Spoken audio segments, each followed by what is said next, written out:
nose in it. I'm authentic, real name, no gimmicks, no game, no scrimmage. I ain't playing with you What's up, niggas. everyone? It's the Nation of Podcation Daily Podcast. I'm O'Shea. Make sure you guys hit that like and subscribe button. Hip-hop superstar, icon, legend, mogul P. Diddy was denied bail today after beating the RICO and the sex trafficking charge. Now, as we all know, Diddy's been sitting down for a long time, but he did get implemented on the flying women out to do things for money act, and unfortunately he's not getting let out. The judge denied his bail once again. Unfortunately, he has to sit home. His moms was there, his kids was there. They was hoping to be able to post his bail today since all those the main charges got dismissed, got kicked out. So shout out to Diddy. It is looking like he will be able to come home one day soon, just not yet. Let's take a look at this clip to understand the real reason why he was not allowed bail this time. Let's tune in. Courthouse.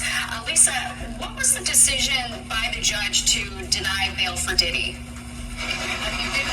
Well, Bianca and Natasha, first of all, this, I'm sure, was a tremendous disappointment to his mother and to his children and to his other family, and as well as to the supporters that we've seen out here outside of the courthouse.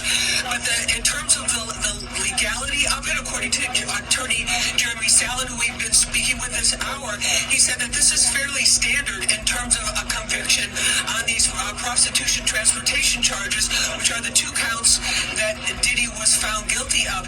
Now, what the big argument and the big push to keep him behind bars obviously came from the prosecutors. I'm sure it seemed that they were very upset about the verdict from the jury not getting that RICO case that they had pushed so hard for against the better advice of some in the legal community who didn't think that was appropriate in this particular circumstance.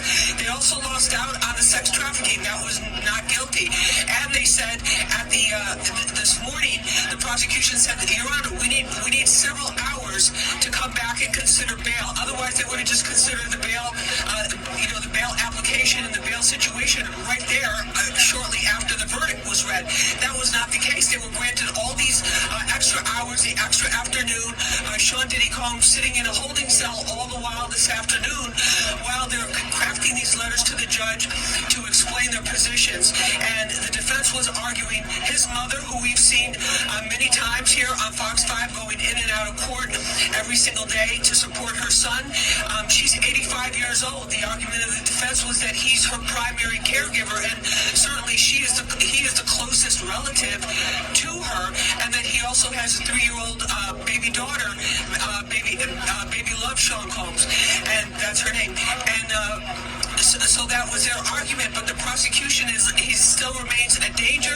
They wanted him behind bars until the sentencing, and this was, I'm sure, was devastating to Combs and many of the family who seemed elated. They were elated, in fact, when they heard those not guilty verdicts. But it's one more step, and as we've seen with Combs and other situations, once he's determined it, he's going to see it through. The worst is over in one sense, and that he is no longer looking at life behind bars. On the other hand, his attorneys will have to file an appeal to this denial of bail. And remember, they had several bail applications throughout the course of the pre-trial conferences and after his arrest that were completely denied, and those were just eye-popping bail packages. $50 million, 24-hour armed guards, an Upper East Side apartment where there was limited access, no internet access for him, monitoring cameras, monitoring his activities, no guests allowed coming in, and that was denied. So we'll see what happens now, but this has to be a devastating blow for the family. The family's been very united and come together at this. We saw the two sprinters that have taken most of the family after 1 o'clock this afternoon, or a little bit earlier, a little bit after that, after we found out that the hearing would be at 5 o'clock. They all went out together to have lunch or to have something to eat, if in fact they could do that. I'm sure many of them thinking, okay, you know what, Dad's coming home, my son's coming home, that type of thing, and he will not have to spend another night in the MDC, the Metropolitan Detention Center, which is a place nobody wants to go. And So that's what it is. It's just a devastating blow for them. They went from this high this morning of realizing that there's just those 2 counts of the prostitution, transportation that they're facing, and that that can be dealt with over time. That's a far cry, Bianca and Natasha, from looking at the possibility of life behind bars, which would have been with the RICO case and many decades on the sex trafficking case, because that also carries a very, very heavy penalty. But that's it for today so far. And then tomorrow the courtroom will be, tomorrow the whole courthouse is on administrative leave, is on administrative closure, meaning that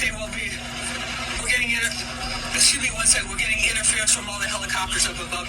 So tomorrow the courthouse that you see right behind me, where the trial's taking place and where this bail hearing just happened, that will be closed for an administrative closure. There will be no activity there, no scheduled activity there. Friday, the courthouse, the federal holiday closed. It's always closed on Saturdays and Sundays. So there was obviously a pressure to get this decision in before the holiday weekend.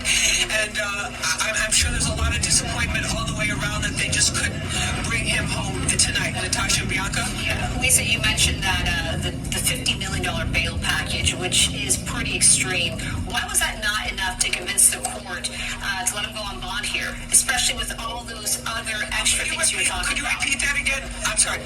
Could you repeat that again? The $50 million bond and bail package that you mentioned, including the other restrictions, those list of restrictions that you mentioned, you would think that there would be enough for a judge to say, all right, I can agree to this, but it wasn't. So there was a reason behind that, and why was that?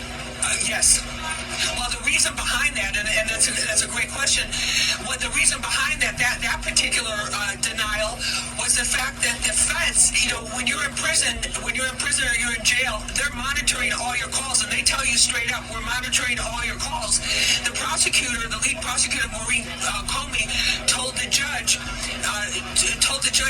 that he had been using other people's phone privileges, because when you're a detainee, you only have a certain number of phone calls at a certain time, using other people's phone privileges to make calls to intimidate witnesses, and that this would not be allowed. And then, as we've heard throughout the day here today with some of our legal experts, the witness intimidation is a crime or an allegation they take extremely seriously here. But the question is that even a factor now, because he was not convicted of the sex trafficking or the RICO? So I'm sure it was very disappointing for the defense. For the prosecution, it was like, well, at least we got something, and they got the transportation for prostitution.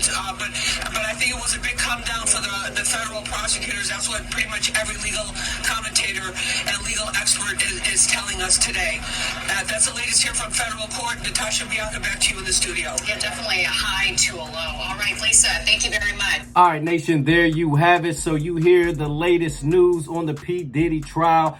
Hey, it looks like he will be home, just not yet. Hey, it's crazy. That $50 million bill while he was locked up when he had all those other cases on there, that is going to drop significantly. It's going to go down to they're probably going to let him get up out of there for a couple $1 million, which is a far cry from $50 million. And he was ready to pay it. He was ready to come home. He was ready to get up out of there, and he was ready to pay that. But now he's going to have to pay a whole lot less. Probably going to be on some sort of house arrest situation, probably 10 years of probation kind of thing. And hey, it looks like he will be home. Maybe not before the 4th of July weekend, but looks like he will be home probably sometime in July or August. Nation, what do you think about the P. Diddy trial? What do you think about the verdict? Do you think he's guilty or not guilty? How are you feeling? Me personally, I think it's crazy to get caught up in a prostitution thing with flying your own girlfriend out to... I mean, he was paying her to do all kind of other stuff. He was paying her to do that too. I think that's crazy work. I think they should have dropped all the charges. Me personally, I'm not getting to his personal life because we all know he's done some questionable things. I'm not with the hitting on women or nothing like that. But at the same time, for what they trying to charge him with, it's time to send him home. Nation, what do y'all think? Let me know in the comment section down below. Make sure you all hit that like and subscribe button on your way out. Hey. I'm authentic, real name, no gimmicks, no game, no scrimmage. I ain't playing with you niggas at all.